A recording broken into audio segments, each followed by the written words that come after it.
এবার বালিগঞ্জ বিধানসভায় সিপিআইএমের প্রার্থী আফরিন বেগম নির্বাচনী ভোট প্রচারে কি বলছেন দেখুন। নিজের ওয়ার্ডে নিজের পাড়ায় প্রচারে। वेट वेट वेट वेट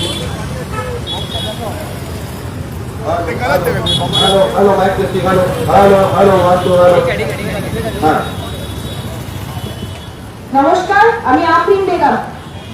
ভালো করে মনোযোগ দিয়ে বিধানসভা নির্বাচন আমাদের বালিগঞ্জ বিধানসভা কেন্দ্রে আমি সিপিআইএম এর প্রার্থী আফরিন বেগম শিল্পী।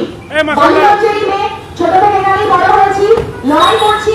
বালিগঞ্জের কোনা কোনায় মানুষের সাথে দেখা করছি, তাদের সমস্যার কথা শুনছি, জানছি, শিখছি। আমাদের বালিগঞ্জের বিভিন্ন জায়গায় মানুষজন যে সমস্যার মধ্যে রয়েছে সেগুলো নিয়ে লড়াই করতে নেমেছি। আপনাদের সকলের আশীর্বাদ নিয়ে লড়াই করতে নেমেছি। বালিগঞ্জে আমরা যদি দেখি, বালিগঞ্জ গভর্নমেন্টের মতো যে স্কুলগুলো, যে সরকারি স্কুলগুলো ছিল, সেই সমস্ত স্কুলগুলো আস্তে আস্তে বন্ধ করে দিচ্ছে। ৭,৮০২টা সরকারি স্কুল এই পশ্চিমবঙ্গে বন্ধ হয়ে গেছে। সেটার জন্য আমরা লড়াই করছি যাতে সরকারি স্কুলগুলোকে পরিকাঠামোগত দিক দিয়ে আরো উন্নত করা যায় এবং সেখানে গরিব ঘরের ছেলেমেয়েরা পড়াশোনা করতে পারে। আমাদের সরকারি স্বাস্থ্য কেন্দ্রগুলো নেই, সেখানে পর্যাপ্ত পরিমাণে ডাক্তার নেই। সরকারি স্বাস্থ্য কেন্দ্র, সরকারি হাসপাতাল, সেই সমস্ত জায়গায় যাতে পর্যাপ্ত পরিমাণে ডাক্তার নিয়োগ হয়, নার্স নিয়োগ হয়, সেখানে যেন মেশিন থাকে, মানুষের যেন চিকিৎসা সেখান থেকে হয়, তাদেরকে যেন প্রাইভেটে গিয়ে টাকা দিয়ে ডাক্তার না দেখাতে হয়, সেটার জন্য আমরা লড়াই করছি। আমাদের এই পশ্চিমবঙ্গে বেকার যুবকরা কাজ পায় না, চাকরি পায় না।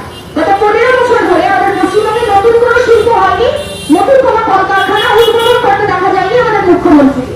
আমাদের এই পশ্চিমবঙ্গে বেকার যুবকরা যখন ভিন রাজ্যে কাজ করতে যায়, দর্শক বন্ধুগণ দেখতে পেলেন, এই বিষয়টা হচ্ছে বালিগঞ্জের মানুষজন যদি তৃণমূলকে পরাজিত করতে চাইলে বামপন্থীর একেবারে তরুণ মুখকে প্রার্থী হিসেবে বেছে নেবে বঙ্গবাসী।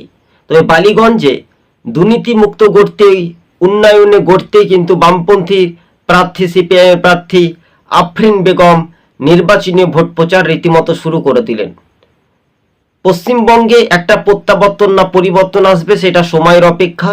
তবে এই রাজ্যে শাসক দলের দুর্নীতির বিরুদ্ধে অনেকটাই বাংলার মানুষ সরব হলেও মানুষ যেই দিকে খেতে পায় সেই দিকেই যায়, এরই নাম গণতন্ত্র। কিন্তু বাংলার মানুষ যথেষ্ট পরিমাণে অনেকটাই বুদ্ধি হয়েছে। এসআইআর এনআরসির জন্য যখন আন্দোলন হচ্ছিল এই বাংলাতে, তখন দিদি বলছিল যে দিল্লি যাও, এখানে আন্দোলন করা যাবে না। আর যারা ভোট চাইতে আসছে সেই নেতারা, অর্থাৎ তৃণমূলের নেতা থেকে মুখ্যমন্ত্রী প্রার্থীরা, তাদেরকে বলুন দিল্লি গিয়ে ভোটটা চাইতে, দিল্লিতে ভোট নিতে বলবে। এটা তাই না? দিল্লিতে বলো যে ভোটটা নাও, দিল্লিতে যাও, এই রাজ্যে এসেছো কেন?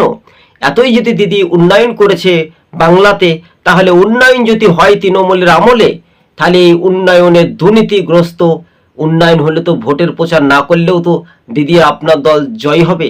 আপনি বলছেন নাকি শামশেরগঞ্জে এসে যে আমি 294 আসনে প্রার্থী। বাহ!